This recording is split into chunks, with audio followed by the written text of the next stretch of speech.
Do you label your quilt projects? I can honestly say I'm really bad at remembering to label them. I get so excited to be at the end of finishing a project that I just kind of don't do it. I know I should, and I did receive these really fun iron-on labels. This one I received in my Jenny's Countdown to Christmas box, and this one I received in my Jolly box from the Fat Quarter Shop. So I'm going to give them a try, see how they work, and see if they will motivate me to start labeling my quilt projects more. So first, let me show you how the whole labeling process works. So you have all these different labels in the book to choose from, and I have the labels that are sassier in here, and I'm just going to show the one from the larger book because they work the same way. So you would find the label in the book that you would like to use in your project. I have a few Christmas projects that need to be labeled, so I'm going to go ahead and use this one. I really like how it is framed, and the gingerbread house is so cute. So instead of ripping out the whole page, I just cut out the portion that I'm going to use. Otherwise, I know I'm going to lose the other one somewhere in my room if it's not attached in the book. So you would just take out the label that you want to use, and whatever fabric you would like to use it on, just make sure that you cut it so that you have enough seam allowance on the side to sew it into your project. So I just have some white fabric here, and I'm going to place the label right side down facing the fabric. And you could, if you wanted to make sure that you have it centered, you could crease your fabric and, spend time making sure it's centered properly and all that. I'm just going to kind of eyeball it because when I sew it in, that's when I'll make sure it's straight and everything. So once you get it face down on the fabric where you would like it, you're going to grab an iron, or I'm going to use a heat press just because it'll get the whole surface at one time. And you just let it set for 15 seconds. So I have it set to 30, but I'll try and keep an eye on it. Now, one thing I found when trying these out is that you can use this, this label multiple times. So I'll show you that in a second. So there I have it pressed. And so your design is transferred.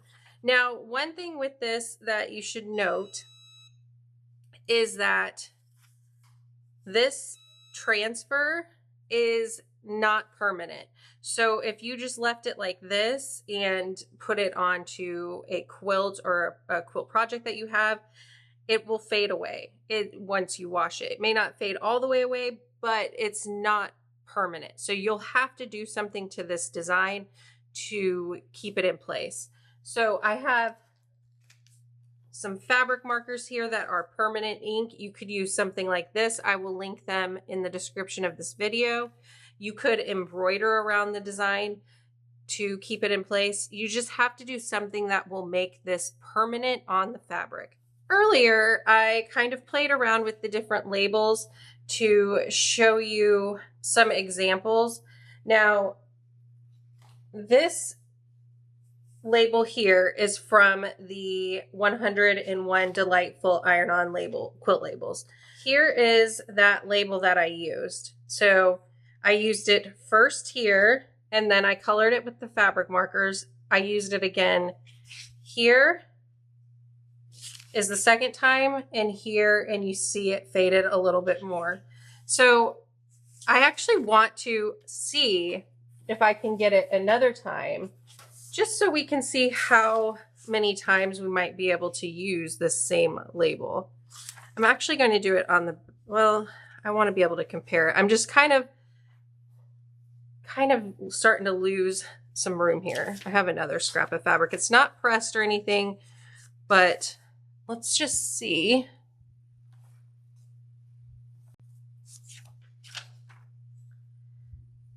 So, I mean, it looks like you could really use these labels quite a few times. So if it is a design that you really like, don't toss it out after you use it once. You could probably get a couple uses out of it and I think that's great. I think it really adds some extra value to these books that you can use these multiple times. So I want to show you two. This is a label from the other book, the So Sassy Iron-On Labels. So this one says, use me, and I was showing, thinking of ideas for putting my name on. It was heat friction pen, so some of it went away from the press. So this was the second time I used it. I did color this one with a permanent marker just to see how it would look with that. I was able to use this one twice. Now, let's see if on the other brand, if we can keep using it again.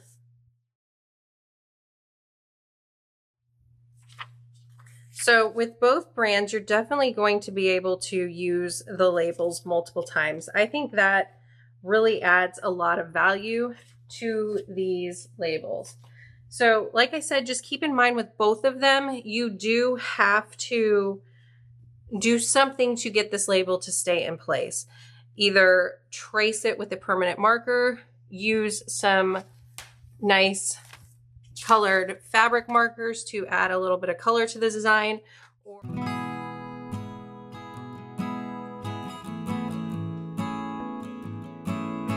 or embroider around it. Whatever you do, you're going to have to do something to make the design permanent.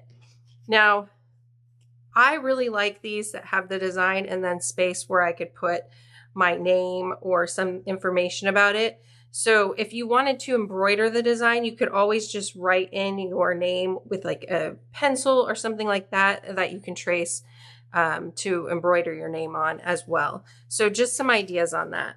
So what do you think of the iron-on quilt labels? Did you get the Jenny's box or the Jolly box, and are you excited to use them? I definitely think I'm going to give them a try for labeling my quilts. There are some really cute designs, especially in this book. I really like a lot of the floral options inside of it. I love florals, as you probably know, and I'm definitely going to give them a try, and I think I will try embroidering them. I liked using the fabric markers, but coloring isn't really my forte. I can't get it to look as nice as if I probably embroidered some of the designs. One thing that I do think though is that for me personally, since the quilt labels isn't really something I typically do, because when I get to the end of the whole process, I just want to finish it up. I don't know if I'm going to spend the extra time that I sometimes think I will to sit down and embroider some of these. I hope that I will. I hope that I will use them. I think there's a lot of value here, especially since you can transfer the design multiple times. So I hope that in this new year, it is something that I start doing more of. And I would really like to utilize these to put some nice fancy labels on my quilt projects. Let me know in the comments what you think of them. I will put a link to the fabric markers in the description, as well as these books if I can find them somewhere. So take a look down there if you're interested in trying these for yourself, and let me know what you think of them. I'll see you in the next video. Bye.